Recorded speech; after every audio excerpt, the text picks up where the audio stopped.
Sir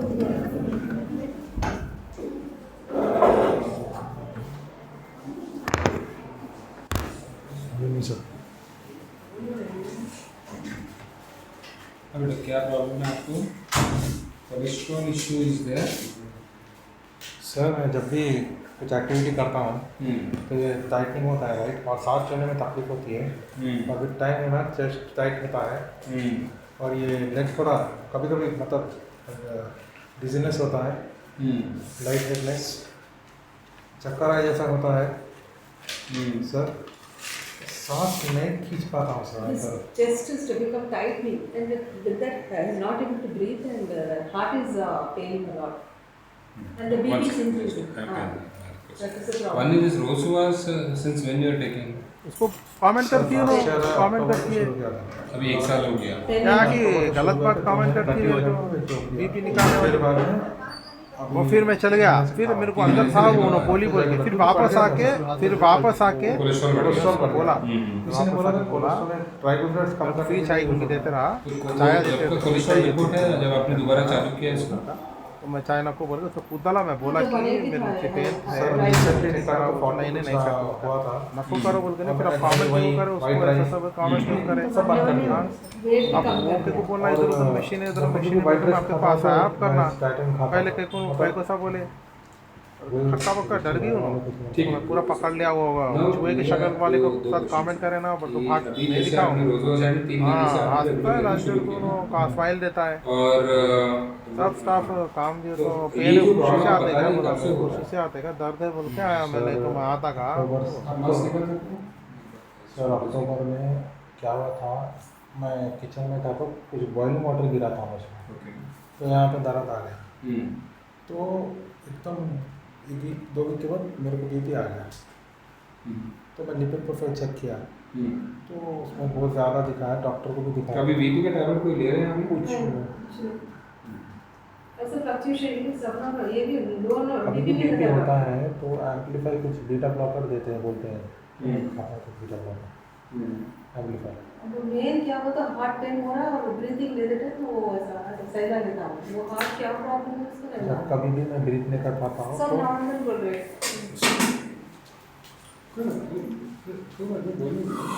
नहीं normal, नहीं reports normal है बोल रहे हैं।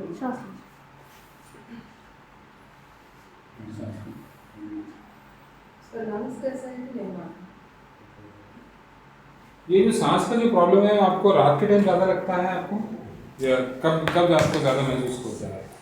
सर जनरली जब कभी भी कोई भी एक्टिविटी करता हूँ, मतलब कपड़े सेटना, काम करना, काम के दौरान बात होती है तो बात नहीं कर पाता हूँ, और सांस लेने के चक्कर में वही है, मेरा अटेंशन पूरा उसमें रहता है, एक्टिविटी में पूरा लैक ऑफ कंसंट्रेशन होता है।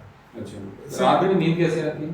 रात में नींद अच्छी आती है सर, पर कभी सुबह सुबह क्या होता है, यहाँ पे नमनेस होता है उठने के बाद, और यहाँ पे दर्द है, यहाँ पे कुछ पेन होता है नी का नहीं, और यहाँ थोड़ा नमनेस होता है, तो मैं सोचा कि क्या है कुछ होगा, ठंड का असर है शायद बोलकर, पर कल मुझे क्या हुआ, एकदम कुछ दर्द की पेन फील हुआ था, वही सेम कंडीशन, तो बीपी चेक किया तो नींद भी ठीक पड़ी। कितना था अभी?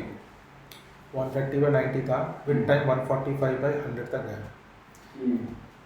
और जनरली कभी कभी तो मैं एकदम उठता हूँ ना तो पल्स बढ़ के दिखाता है, फिर विद टाइम कम हो जाता है, पर कल तो बीपी देख लिया मैंने, बीपी देख ले तो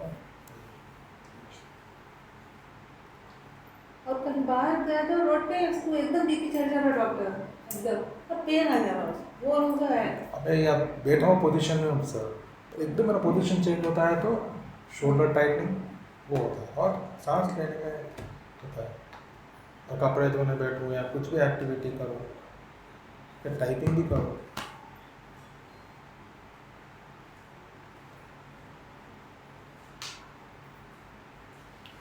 पूरा मसल टाइटनिंग हो जाता है। आपको लग रहा है ये टैबलेट शुरू करने के बाद आपको ज़्यादा दिक्कत हो रही है? ये कोलेस्ट्रॉल का टैबलेट लेना उससे ज़्यादा दिक्कत हो रही है? पहले से क्या लास्ट ईयर दिसंबर में तो मैंने छोड़ दिया था क्योंकि वो असर दिखाया था सर। मैं जो आपसे पूछा वो बताइए, अभी जैसे आप 2-3 महीने से ले रहे हैं टैबलेट, जब से आपको लग रहा है कि प्रॉब्लम ज़्यादा बढ़ रहा है? बढ़ रहा है सर, प्रॉब्लम बढ़ रहा है। इसीलिए तो आया सर। मैं सोचा कि स्टार्टिंग से कम हो जाएगा, पर विद टाइम ये सब हो रहा है। डॉक्टर कुछ प्रॉब्लम है क्या उसके हार्ट में? नहीं, कोई सब टेस्ट तो करा वो टेस्ट से को भी कराया था सर, टेस्ट भी कराया अक्टूबर में कराया था। इजी बात क्या है, थोड़ा टाइम दीजिए। दूसरे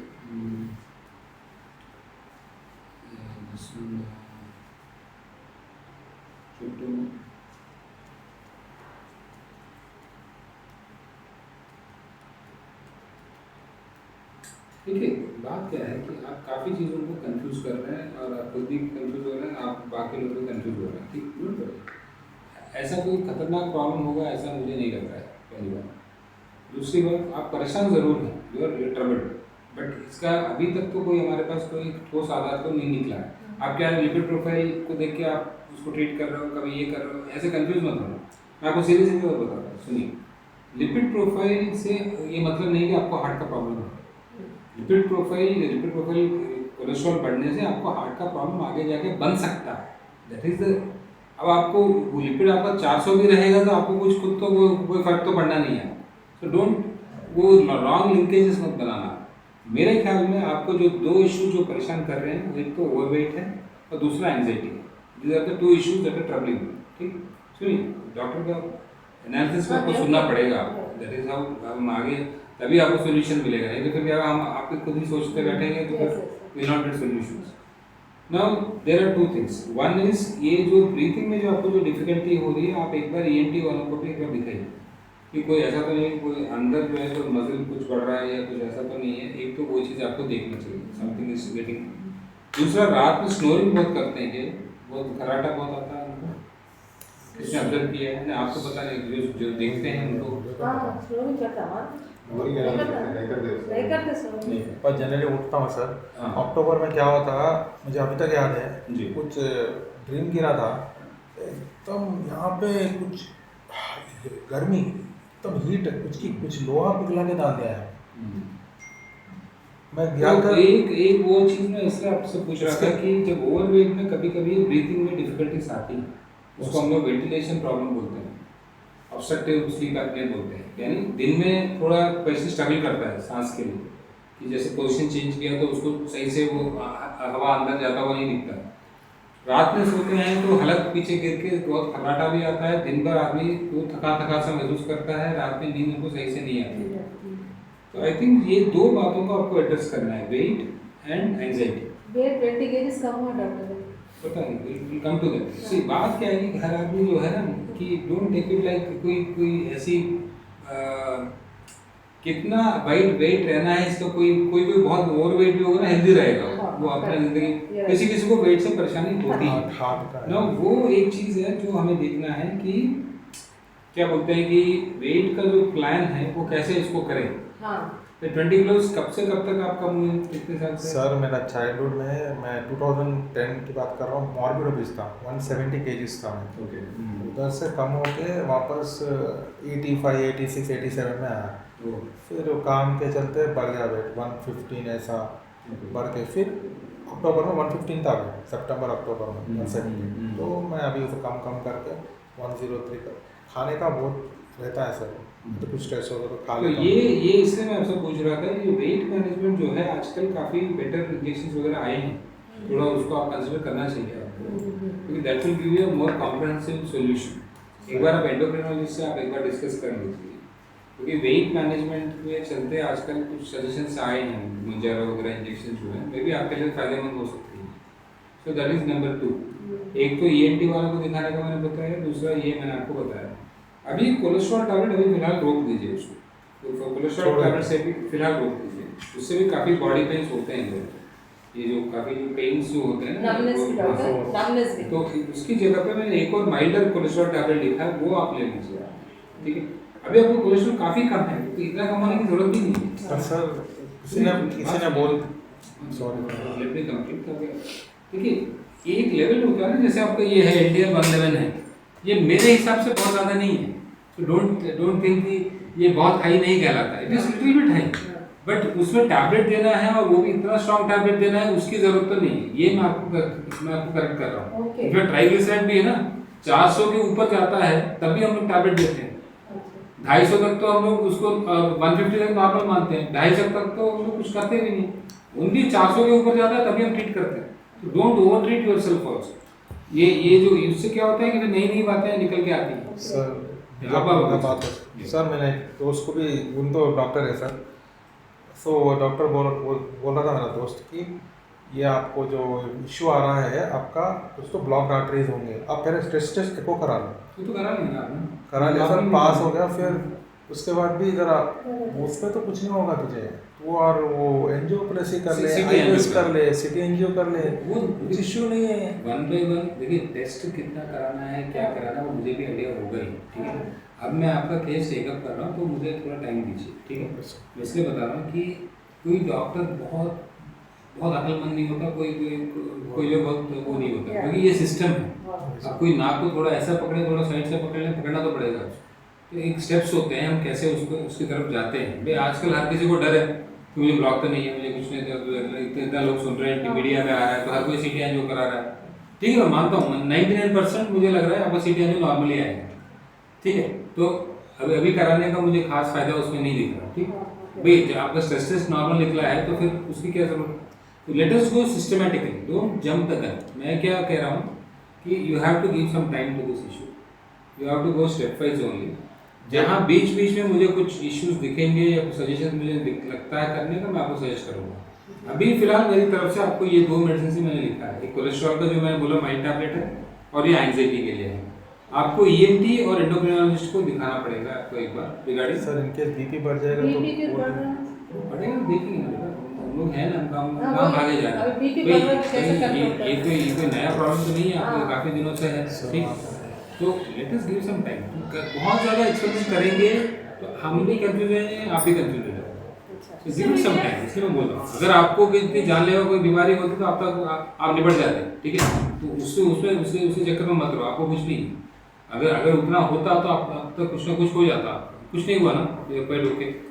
सो what I am trying to say is कि पहले you start this medication, consult them in the next 1 or 2 days, उनका भी आप ओपिनियन ले लीजिए, then we will discuss. Doctor lungs अच्छे हैं डॉक्टर, पूरा ठीक है, नो प्रॉब्लम।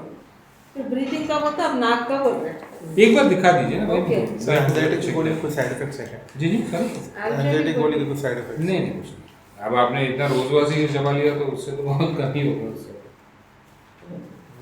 नहीं वैसे मैं बोल रहा हूँ, उससे कोई ब्लॉकेजेस लीकेजेस का तो मैं जब मुझे लगता है, जब मुझे टेस्ट करना चाहिए, जब मैं करता हूँ। अभी नहीं, टेस्ट ऑलरेडी उन्होंने करवा लिया है, फिर बार एक ही टेस्ट को करने का क्या मतलब है।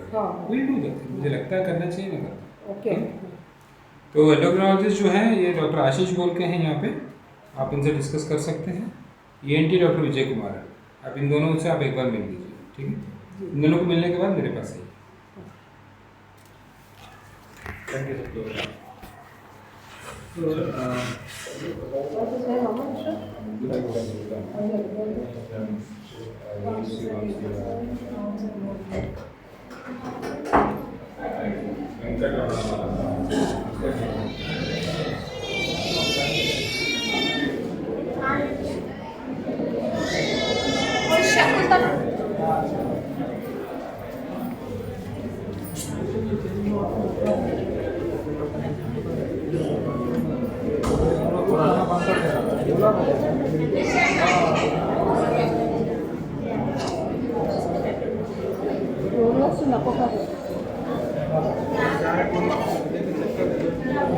आंचोटी करी तो नहीं खाता सर, आंचोटी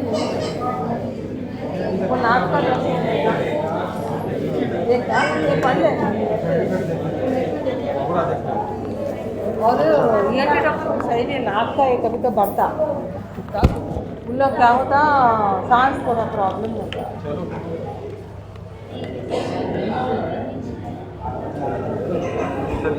बीपी का तो नहीं दिया क्या, वो खा बोला